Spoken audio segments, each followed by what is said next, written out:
우리가 지금부터 탐험할 텍스트는 일반적인 의미의 책이 아닙니다. 이것은 저자의 깊은 사유와 자발적인 출판 의지로 세상에 나온 저작물이 아닙니다. 이것은 17년간 미국 전역을 공포에 떨게 한 한 테러리스트가 자신의 폭탄 테러를 멈추는 대가로 신문사에 게재할 것을 요구한 일종의 협박문이자 선언문입니다.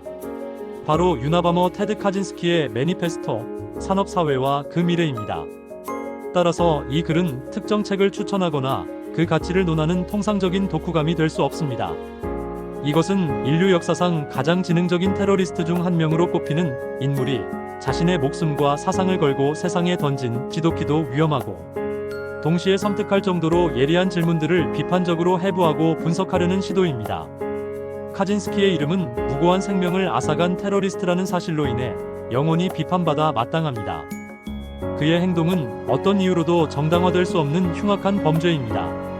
하지만 그의 사상, 특히 그가 남긴 이 매니페스토는 그의 범죄와는 별개로 오늘날까지도 수많은 논쟁을 낳으며 심지어 일부 기술 비관론자들에게는 재평가받기까지 하는 기이한 생명력을 이어가고 있습니다. 어떻게 이런 일이 가능할까요? 어떻게 한 인간의 정신 안에서 하버드 수학자의 지성과 잔혹한 살인자의 광기가 공존할 수 있었을까요? 그리고 어떻게 그의 글이 끔찍한 범죄의 동기임에도 불구하고 우리가 살아가는 현대기술 사회의 본질적인 문제점들을 이토록 날카롭게 파고들 수 있었을까요? 이 선언문을 읽는 경험은 마치 잘 벼려진 칼날 위에 서 있는 듯한 아슬아슬한 지적 긴장감을 선사합니다. 그의 진단에 고개를 끄덕이다가도 그가 내리는 처방의 잔혹함에 몸서리치게 됩니다. 기술이 우리에게 풍요와 편리를 가져다주는 동안 우리는 과연 무엇을 잃어버렸는가?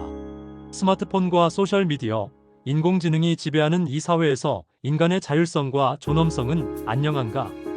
카진스키는 바로 이 질문들을 가장 극단적인 방식으로 제기했습니다. 그의 글은 우리가 당연하게 여기는 진보라는 개념에 근본적인 의문을 던지며 기술 발전이라는 거대한 열차의 최종 목적지가 과연 유토피아일지에 대해 섬뜩한 경고를 보냅니다. 이제 우리는 그의 범죄 행위에 대한 윤리적 단죄는 잠시 접어두고 오직 그의 텍스트 속으로 들어가 그 논리의 구조와 핵심 주장을 낱낱이 파헤쳐 보고자 합니다. 이는 그의 사상을 옹호하거나 동조하기 위함이 결코 아닙니다. 오히려 그의 사상이 가진 치명적인 매력과 더 치명적인 맹점을 이해함으로써 우리가 마주한 기술 시대의 딜레마를 더욱 깊이 성찰하고 극단주의가 어떻게 명석한 지성을 잠식할 수 있는지를 목도하기 위함입니다. 이것은 세상에서 가장 위험한 독후감이 될 것입니다. 현대 문명의 심장을 겨눈 한 테러리스트의 차가운 지성 속으로 지금부터 조심스럽게 발을 들여놓습니다. 유나바머 선언문의 가장 강력하고 설득력 있는 부분은 바로 현대산업, 기술 사회가 인간의 정신을 어떻게 파괴하는지에 대한 냉철한 진단에 있습니다. 카진스키는 현대인의 불안, 우울, 소외감, 무력감과 같은 심리적 문제들이 개인의 나약함 때문이 아니라 우리가 속한 시스템 자체의 구조적인 결함에서 비롯된다고 주장합니다. 그의 진단의 핵심에는 권력 과정이라는 독창적인 개념이 자리 잡고 있습니다. 카진스키에 따르면 인간은 심리적 만족과 정신적 건강을 위해 반드시 권력 과정을 경험해야 하는 존재입니다. 권력 과정이란 목표 설정, 노력 경주, 목표 달성이라는 세 단계로 이루어진 순환고리를 의미합니다. 즉, 스스로 의미 있는 목표를 세우고 그것을 달성하기 위해 자신의 힘과 기술을 발휘하여 노력하고 마침내 그 목표를 성취해내는 경험을 통해 인간은 자존감과 유능감, 그리고 삶의 의미를 느낀다는 것입니다. 원시 시대의 인간에게 이 권력 과정은 매우 자연스럽고 직접적이었습니다. 예를 들어 배고픈 사냥꾼은 사슴을 잡는다는 명확한 목표를 세우고 자신의 모든 감각과 기술을 동원하여 사슴을 추적하고 마침내 사냥에 성공하여 자신과 부족을 먹여 살렸습니다. 이 과정에서 그는 생존이라는 가장 본질적인 문제를 자신의 힘으로 해결하며 강력한 만족감을 얻었습니다. 하지만 현대 산업기술 사회는 이 권력 과정을 근본적으로 왜곡하고 거세한다고 카진스키는 비판합니다. 우선 우리의 기본적인 생존 욕구는 시스템에 의해 너무나도 쉽게 충족됩니다. 우리는 사냥을 하거나 농사를 짓지 않아도 마트에 가서 돈을 내면 음식을 얻을 수 있습니다. 즉, 가장 본질적인 목표들이 개인의 노력 없이 시스템에 의해 해결되어 버립니다. 이렇게 되자 인간은 권력 과정을 충족시키기 위해 인위적이고 대리적인 목표, 즉 대리 행위에 몰두하게 됩니다. 카진스키가 말하는 대리 행위란 생존에 필수적이지는 않지만 권력 과정을 흉내내기 위해 만들어진 모든 활동을 의미합니다. 예를 들어 스포츠팀을 미친 듯이 응원하거나 비디오 게임의 레벨을 올리거나 희귀한 우표를 수집하거나 심지어 학문 연구나 기업에서의 승진과 같은 전문적인 활동조차도 카진스키의 관점에서는 본질적인 만족을 주지 못하는 대리 행위에 불과합니다. 왜냐하면 이러한 활동들은 설령 성공하더라도 한 개인의 삶을 온전히 통제하고 있다는 자율성의 감각을 주지 못하기 때문입니다. 축구팀의 승리가 나의 삶을 직접적으로 바꾸지 않으며 회사에서의 승진 역시 거대한 조직의 논리와 상사의 평가에 좌우될 뿐 온전한 나의 통제하에 있지 않습니다.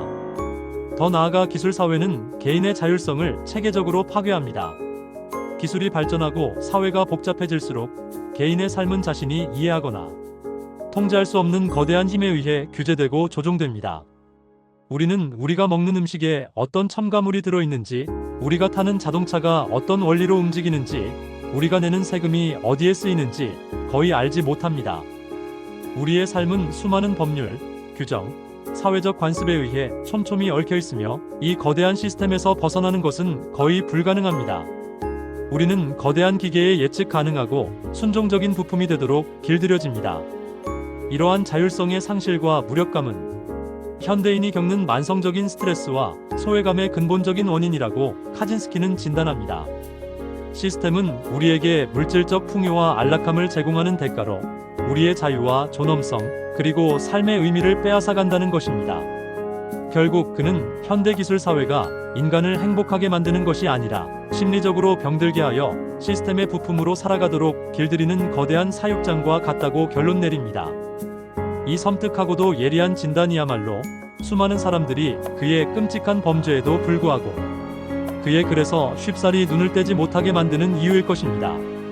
현대 기술 사회에 대한 카진스키의 진단이 차갑고 분석적이었다면 그가 내놓는 처방은 충격적일 만큼 급진적이고 폭력적입니다.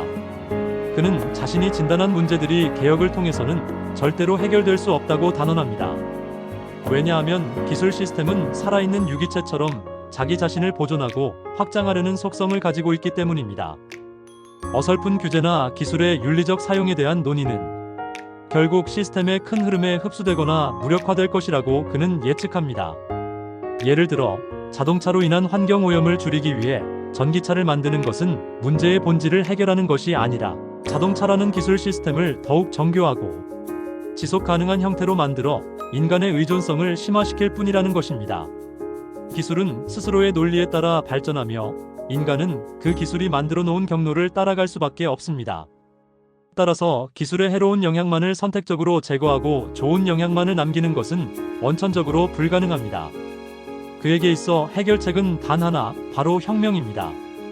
카진스키가 말하는 혁명은 정치적인 권력 교체를 의미하는 것이 아닙니다. 그것은 산업기술 사회의 물리적인 기반 전체를 파괴하는 것을 목표로 합니다. 공장, 발전소, 연구소, 통신망 등 현대 문명을 지탱하는 모든 인프라를 무너뜨려야 한다는 것입니다. 그는 이러한 파괴 행위가 인류에게 엄청난 고통과 혼란, 그리고 수많은 죽음을 가져올 것이라는 점을 명확하게 인지하고 있으며 심지어 그것이 필요하기라고 주장합니다. 왜냐하면 시스템이 붕괴되지 않고 계속 발전할 경우 인류의 미래는 훨씬 더 끔찍할 것이기 때문입니다. 그는 기술이 발전하면 지배 엘리트들은 인간의 생각과 행동을 통제하기 위해 더욱 정교한 심리적, 생물학적 수단을 사용하게 될 것이라고 예견합니다. 인간의 유전자를 조작하여 시스템에 순응하도록 만들거나 강력한 정신과 약물과 감시 기술을 통해 모든 반항의 가능성을 제거할 것이라는 디스토피아적 미래를 그립니다.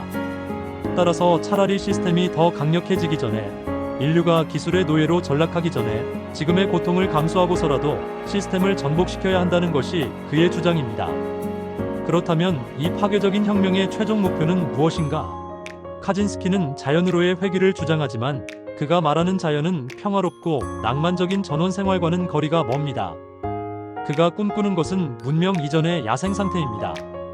이것은 인간이 다시 한번 생존을 위해 자신의 모든 감각과 능력을 동원하여 자연과 직접 맞서 싸워야 하는 상태를 의미합니다. 이러한 환경 속에서 인간은 비로소 시스템에 의해 거세되었던 권력 과정을 회복할 수 있습니다. 사냥을 하고 쉼터를 짓고 위험을 피하는 모든 과정이 그 자체로 의미 있는 목표가 되고 그 과정에서의 성공과 실패가 개인의 삶에 직접적인 영향을 미칩니다. 인간은 거대한 시스템의 부품이 아니라 스스로의 운명을 책임지는 자율적인 존재로 되돌아갑니다. 카진스키에게 있어 진정한 자유는 안락함이나 편리함 속에 있는 것이 아니라 바로 이 치열한 생존 투쟁 속에 존재합니다. 이러한 그의 처방은 여러 가지 면에서 심각한 문제점을 안고 있습니다. 첫째, 그의 폭력혁명론은 무고한 사람들의 희생을 정당화하며 이는 그가 비판하는 시스템의 비인간성과 다를 바 없는 끔찍한 논리입니다. 둘째, 수십억의 인구를 가진 현대사회가 과연 원시적인 소규모 부족, 단위로 회귀하는 것이 물리적으로 가능한지에 대한 현실적인 고민이 전혀 없습니다. 그의 비전은 대다수 인류의 죽음을 전제로 한 지극히 엘리트주의적이고 무책임한 환상에 가깝습니다. 셋째, 그는 기술이 가져다준 긍정적인 측면, 예를 들어 평균 수명의 연장, 질병의 극복, 수많은 사람들을 고된 육체 노동에서 해방시킨 점 등을 완전히 무시합니다. 그의 세계관은 기술 사회의 어두운 면만을 극단적으로 부각시킨 흑백 논리에 사로잡혀 있습니다. 그럼에도 불구하고 그의 처방이 우리에게 던지는 의미는 결코 가볍지 않습니다. 그것은 우리에게 진보란 과연 무엇인가? 라는 근본적인 질문을 다시 한번 던지게 합니다. 우리가 추구하는 편리함과 효율성의 끝에는 과연 무엇이 기다리고 있을까? 기술 발전이라는 쾌속. 열차 위에서 우리는 브레이크를 밟을 수도 내릴 수도 없는 승객이 되어버린 것은 아닐까? 카진스키의 끔찍한 처방은 바로 이러한 현대 문명의 딜레마를 가장 고통스러운 방식으로 직시하게 만듭니다. 유나바머 선언문이 단순한 테러리스트의 넋두리를 넘어 오늘날까지 끈질긴 생명력을 유지하는 이유는 그 안에 담긴 날카로운 문명, 비판과 더불어 수많은 논쟁적인 지점과 내적 모순을 품고 있기 때문입니다. 그의 사상을 깊이 이해하기 위해서는 이러한 논쟁과 모순들을 정면으로 마주하고 비판적으로 검토하는 과정이 반드시 필요합니다. 그중 가장 두드러지면서도 많은 이들이 오해하는 부분이 바로 그의 좌파 비판입니다. 카진스키는 선언문의 상당 부분을 할애하여 좌파주의를 신랄하게 비판하는데 이는 그가 단순히 환경보호를 주장하는 급진주의자가 아님을 명확히 보여줍니다. 그에게 있어 좌파주의는 기술사회가 낳은 병리 현상의 가장 대표적인 증상입니다. 그는 좌파주의자들이 과잉사회화된 인간의 전형이라고 봅니다. 과잉사회화란 사회의 도덕률과 규범을 너무 깊이 내면화한 나머지 죄책감과 수치심, 열등감에 시달리며 자율적으로 행동하지 못하는 상태를 의미합니다. 좌파주의자들은 이러한 심리적 고통을 해소하기 위해 사회의 약자와 자신을 동일시하고 사회의 주류 가치를 공격하며 도덕적 우월감을 느끼려 한다는 것입니다. 하지만 그들의 최종 목표 역시 개인의 자유가 아니라 자신들의 이념에 맞춰 사회 전체를 통제하려는 집단주의적 권력욕에 불과하다고 카진스키는 꿰뚫어 봅니다. 즉, 좌파주의자들은 기술 시스템을 파괴하려는 것이 아니라 오히려 자신들이 그 시스템의 운전대를 잡고 싶어하는 또 다른 형태의 엘리트라는 것입니다. 이 대목은 그의 사상이 단순한 반문명, 반기술을 넘어 얼마나 복잡하고 독자적인 이념 체계를 구축하고 있는지를 보여줍니다. 하지만 그의 사상 체계는 그 자체가 거대한 모순 위에 서 있습니다.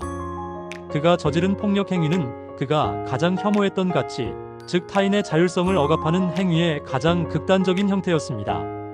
그는 개인의 자율성과 자유를 되찾아야 한다고 주장하면서 정작 자신의 신념을 강요하기 위해 폭탄을 사용하여 무고한 사람들의 삶과 신체, 그리고 그들의 자율성을 무참히 짓밟았다.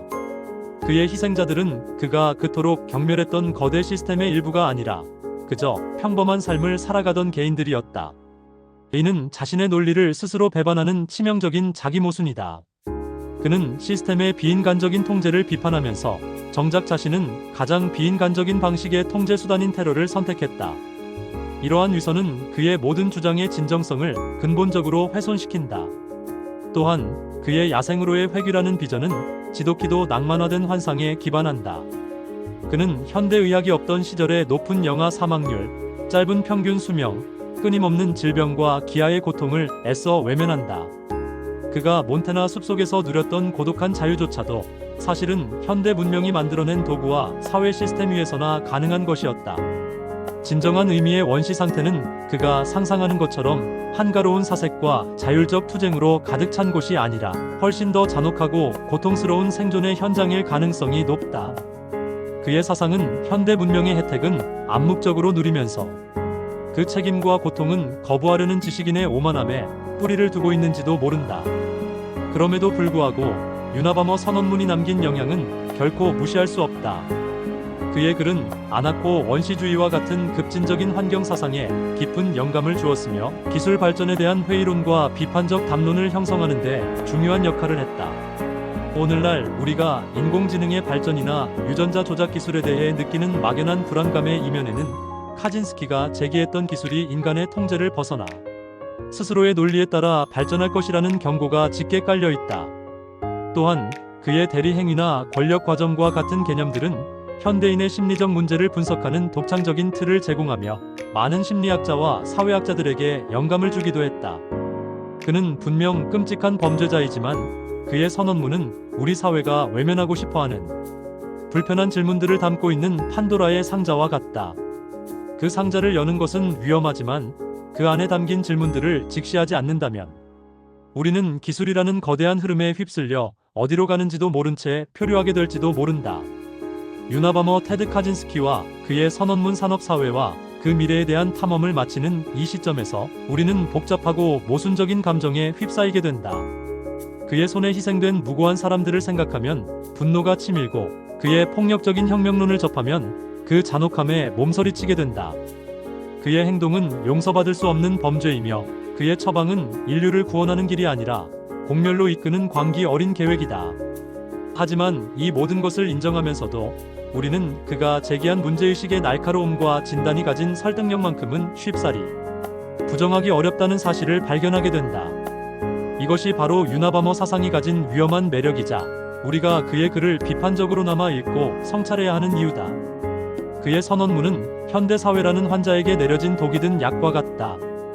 그가 내린 진단, 즉 기술사회가 인간의 자율성을 억압하고 삶의 의미를 앗아가며 깊은 심리적 고통을 유발한다는 주장은 현대사회를 살아가는 우리에게 너무나도 아프게 와닿는다. 스마트폰 화면에 잠식당한 우리의 시간, 소셜미디어 속에서 타인과 끊임없이 비교하며 느끼는 소외감, 거대한 사회 시스템 속에서 무력감을 느끼는 개인의 모습은 카진스키의 진단이 20세기를 넘어 21세기에도 여전히 유효함을 보여준다. 그는 기술 발전이 필연적으로 인간의 자유를 침해하는 방향으로 나아갈 것이라고 예견했고, 오늘날 우리는 감시 자본주의와 빅데이터, 인공지능의 시대 속에서 그의 경고가 소름 끼치도록 현실화되고 있음을 목도하고 있다. 하지만 그가 처방한 독은 병을 고치기는커녕 환자를 죽음에 이르게 하는 맹독이다. 폭력혁명과 문명의 파괴라는 그의 해법은 인류가 수천 년에 걸쳐 쌓아 올린 지식과 문화, 그리고 생명 존중이라는 가장 기본적인 가치를 송두리째 부정한다. 그는 자신이 겪는 고통과 소외감을 세상 전체의 문제로 확대 해석하고 자신의 비전을 강요하기 위해 타인의 생명을 빼앗는 오만과 광기에 사로잡혔다. 그의 삶은 명석한 지성이 공감 능력과 건강한 사회적 관계를 잃어버렸을 때 얼마나 위험한 방향으로 폭주할 수 있는지를 보여주는 비극적인 사례다. 결론적으로 유나바머 선언문은 우리가 따라야 할 지침서가 아니라 우리가 경계하고 반면교사로 삼아야 할 경고문으로 읽혀야 한다. 그 가치는 그의 해답이 아니라 그가 던진 질문의 근본성에 있다. 우리는 기술을 어떻게 통제할 것인가? 진정한 인간적 삶이란 무엇인가? 편리함과 안락함을 위해 우리는 어디까지 자유를 포기할 수 있는가? 카진스키는 이 질문들에 대해 최악의 답을 내놓았지만 역설적으로 그 질문들의 중요성만큼은 누구보다 절실하게 일깨워 주었다. 그의 글을 읽는 것은 어둠 속을 들여다보는 것과 같다. 그 어둠에 매료되어서는 안 되지만 그 어둠 속에 무엇이 도사리고 있는지를 아는 것은 우리가 빛을 향해 나아가는 데 반드시 필요한 과정일지도 모른다. 유나바머는 우리 문명의 가장 어두운 그림자이자 우리가 끝내 외면할 수 없는 불편한 진실의 조각이다. 제공된 정보의 활용에 대한 모든 책임은 전적으로 사용자 본인에게 있습니다.